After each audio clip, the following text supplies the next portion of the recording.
Every civilization believed it was invincible, believed it would last forever. But civilizations are not made by buildings, they're driven by ideas.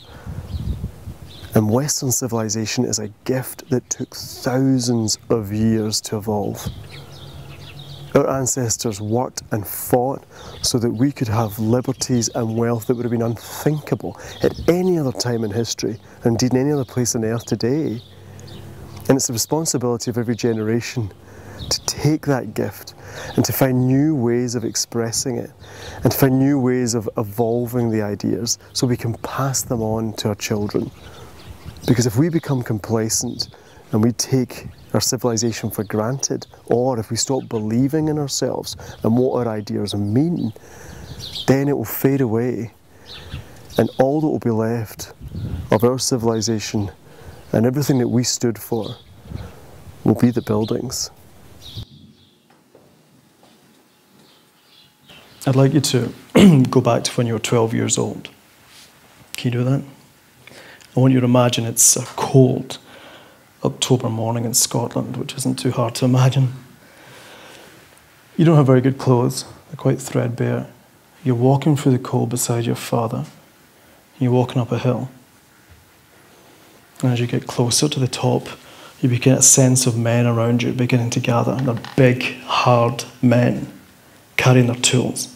You can hear them clinking in the morning. And as you come over the hill, you look down, and there's where you're going to spend the rest of your life, or your working life at least. It's a mine, and it's your first day of work. You head down the hill, you cram into the little lift shaft, the doors close, and you go down into the pit. And you know, because your father's told you, that because you go in the morning and you come out at night, that you won't see the sun for another 6 months. That child was my grandfather. A child labourer in Scotland at the height of the British Empire. His father, my great-grandfather, was an Irish immigrant. He was carved out of stone. And my grandfather told me that the only time he ever saw him cry was when my grandfather was pushing the trolley, just a wee boy, along the track, and there was a coal fall, whatever the rocks were falling down. He saw his father in a hole, cutting the coal. He was terrified that his father was going to be killed, and he screamed to his dad to get out on his first day. Dad, get out, you're going to die. And my great-grandfather, his father turned around to him. He could see the tears streaking down the black suit, and he said, son, this is who we are. This is what we do. That's all they had. But it wasn't enough. Because my grandfather, grandfather, and your grandfathers and grandmothers decided that was not enough. They came together to fight against this oppressive system that they called capitalism. That meant their kids died younger, they didn't get to school, and they slaved in mines, or if they're up in the Highlands or Aberdeenshire, they slaved in farms, or if they were Lanarkshire, they slaved in the mills. And it got to such a peak that the red flag was raised in George Square in this city. The British government was so scared they sent the army up from England because they didn't think Scottish soldiers would open fire on them with tanks to George Square, because they knew the revolution was going to start here. It was going to start in Glasgow because it happened just recently in Russia. That's how scared they were. Thank God the revolution didn't come, because they had no idea the horrors that communism had in store. They can be best summed up with all the romance and all the drama of it can still be distilled to the t-shirt I saw with the handsome face of Che Guevara on it and the line, communism killed 100 million people and all I got was this lousy t-shirt. Let's not be seduced before what they actually did, but that's all they knew. And they worked and they educated themselves and they strove. Years later, on his deathbed, incredibly, my grandfather lived into his 90s. I was in my early 20s, late 20s, sorry. He was on his deathbed. And he looked up, and his mind was drifting in and out of consciousness by then. He looked at me and said, "Oh, Michael, son, did you ever go to university?" I said, yeah, Papa, I did. I'm 29 now. I went years ago. What did you study? Economics. I swear to you, my grandfather's last words to me were, I wish I had had that chance. Every one of us in this room are the product of their victory. They won. They won. I'm descended from Scots Highlanders and Irish immigrants. I'm completely mental, but at least I can laugh about it. I suspect most of you are not descended from landed gentry. They won. So if my grandfather was to come back now and to meet the tens of thousands of people in this city, or the hundreds of thousands, if not millions in this Great Britain, who are funded, paid for by the state, clothed by the state, fed by the state, housed by the state, educated by the state, and if they become ill, they'll be treated by the state, and yet they define themselves as poor with their brand new trainers and Sky TV. What would he think? What would he think if he saw the woman that I saw on a stage in this city who said, and I quote, that being forced to live on benefits was against her human rights? That's a culture that's lost its mind. Or the riots that we saw in London. They weren't rioting like I've seen in Africa because they're starving. They weren't rioting because of the oppression. They were rioting because they wanted stuff. It was shopping with violence. And the reason I started off with this video of Syria was for two reasons. They know what human rights are really about. I had to get the hell out of Syria when the riots started. We had to get out fast. And in Syria, when they send the tanks into town, they use them. And the second thing is this. The city of Palmyra on the edge of the desert near Iraq, that was the very edge of the Roman Empire. And towards the end of the empire, the Roman mob got their bread and they got their circus. They'd watch slaves hack themselves to death, give them their bread, they never worked, but if you dared suggest that they worked for it, they'd riot. Does that sound familiar? What would he think of that culture? What would he think of the expenses with the politicians and the executive pay and the banker bonuses? What would he think? I know what he would say. He'd say, son, you have lost your souls. You have equated well-being and happiness and progress with money. You have sold your souls. And we now reduce each other to cliches. In the papers you see it all the time, chavs, dole monkeys, chief execs, oil executives, everybody's reduced to a cliche. But we're still fathers, brothers, sisters, mothers, friends. We're much more than those titles, but we're all reducing each other to that. And I believe, and I'm honoured, that there is a second evolution coming. Because my grandfather and his peers were born into a system that in its very DNA could evolve. Capitalism has got so many forms and shapes. It has evolved since the time it was conceived when we were swapping shells on the beach. It changes. It's up to us to sculpt it in our image, to serve us.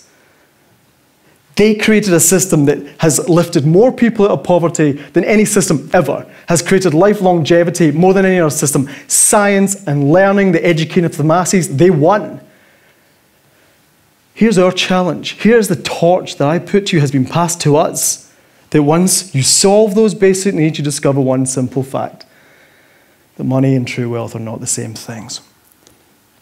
They're not. And the capitalist system that we inherited assumes that we are one-dimensional beings. We're little profit machines. That's what we do. But we're multi-dimensional beings. We're multifaceted. It assumes that we are purely driven by the selfish motive and ignores completely the selfless motive, which I would say makes us human. If you are one-dimensional, driven by pure selfishness, it's the road to absolute personal and societal disaster. And you've heard some incredible speakers outline that for us today. What if we could take that energy and the vigor and the power that capitalism has, that free enterprise has at its core, but decide that we will use it to serve all of us and to serve our whole beings? Could we do that? Do you think that's possible? I think it is. I'm going to show you some amazing evidence of how it's already happening. You see, if you watch the media, you will reduce the oil industry, for example, to big Stetsons and cigars and robber barons, and it's just a nonsense. Because the people who are now running many of these companies feel the same way you do. Like Bob Keeler of PSN, his father was a labourer. It's no accident that up in Aberdeen, when there was a local charity about to go under for the God knows how many times, he went in for no other reason than he knew it was the right thing he wanted to do, and he just wanted to do it, and he completely turned it around. It runs as a highly successful going concern, not running on donations. He just did it. It's because it's who he is. Or Richard Dixon. These are all Scottish examples. Vets now, highly successful vet, who then set up, with his own money, a blood transfusion service for pets. And it runs as a charitable but highly profitable running concern, not reliant on donations. I could go on and on. My own company, WildHearts, is dedicated to launching companies that serve humanity. Do you hear my heritage coming through? Launching companies that serve humanity. Not me. I don't even own them. Giving away hundreds of them, well, rather, we're investing hundreds of thousands, but yet I feel like the richest man on the earth. What does that tell you? And it is happening. We don't need to have government legislation to change it. We don't need to have people putting up their tents in George Square, because the people in the positions of power in capitalism feel that way themselves, and it's coming. Let me show you a little example of what capitalism can do in the developing world. You'll have heard all the horror stories about capitalism, this and what we're doing in Africa, blah, blah. Let me just show you my version of capitalism in the developing world.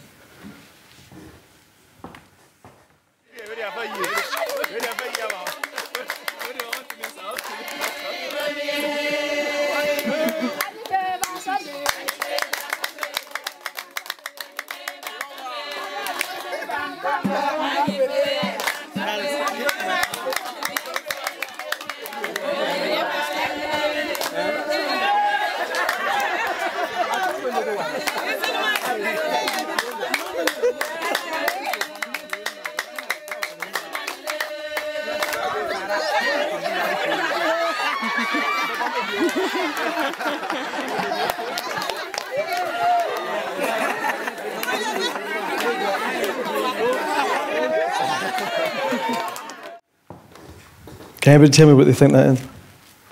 What was that? They didn't do it for our benefit. That was not a little performance. We were honoured to capture that. And that beautiful little girl with the red heart is the child of, I think, the third woman who was lifted up. What did we capture on film? If you know the answer, don't say it. It was his big moment. It's a bank meeting. It's a WildHearts bank meeting. Every one of those women have had a microloan from us. Every one of those women is celebrating the solidarity of how they're all in it together, and they will not let any one of them fail. That's capitalism. Well, that's not. Yes, it is. If you're creative enough.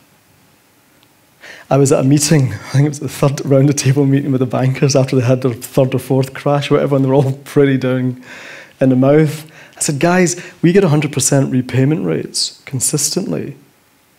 Microfinance, if you study it, through all the times, through the last 3 decades it's been in existence, and all the territories it exists, it's about 98, 99% repayment rates. If you'd had repayment rates like that, would we be in the situation we're in now? No.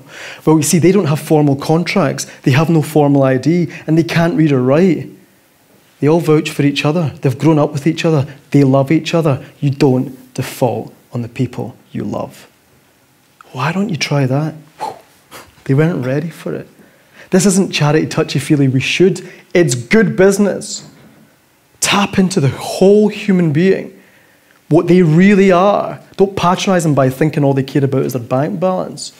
They will not default on you. That's the secret. So what are we going to do about this wonderful country we have here? See, those women have the spirit my grandparents had. They've got nothing, and they want to create a world for themselves. What do we do here? Well, I knew that I was the director of a charity, an enterprise charity for years ago, and I did talks in every school. They asked me to go. I was the guy, I went and did a talk from the Borders all the way to Orkney, and I would do my bit. And as you heard, I was a rock singer. I didn't have a job until I was 26. riding about with my long hair and my motorbike thinking I was really cool. Maybe I wasn't, but I felt I was at the time. I would tell the kids that, I'd say, find your passion, find what you love.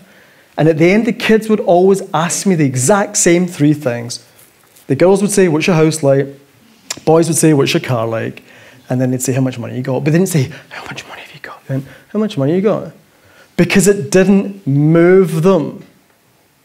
And if you're not hungry, and you're not desperate, and you've got enough stuff, why would you work? And if the only thing you think you can impress your peers by is how much you've got, why won't you try and get as much out as you can? That's all you've got to show what you're worth. But isn't it bizarre that I've surrounded by our industry leaders, the absolute top of our corporate world in this country, who are saying, Mick, what else can you do? How else can we work with you? The head of one of the largest companies in the country saying, I've been looking for this all my life. Because he had all the trappings. His soul was dying. And there is a hole inside of us. No matter how much stuff you put in it, you will never fill it. And then I created this idea called Micro-Tyco. I said, you get £1, you have to create as much as you can out of that with your intuition, your creativity, your resourcefulness. But all the money will go to invest in entrepreneurs in the developing world. No handouts. You create it, we'll invest it. And we tried it in schools. So if I gave £1 to 5 10-year-olds last year, how much did they turn the pound into? Those of you who've seen the papers, £4,100. This year's winners, I gave them £1. What did they turn the pound into?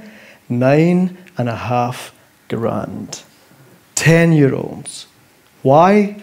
Because rather than saying, I've got this car and I live in this mansion, I'm dripping with money, and the kids all sit back like that, and I said, you will transform the lives of people all around the world. It set their hearts on fire.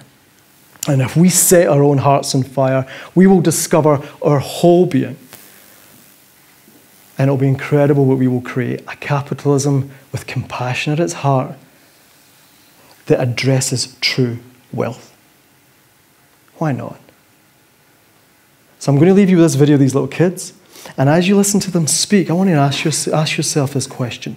They're the same age as my grandfather. They're actually a little bit younger. You saw the world that they created for us. What future will they create? What will the world that they create look like? I tell you, it's a world I want my little 2-year-old son to grow up in, and I suspect that even my communist grandfather would approve.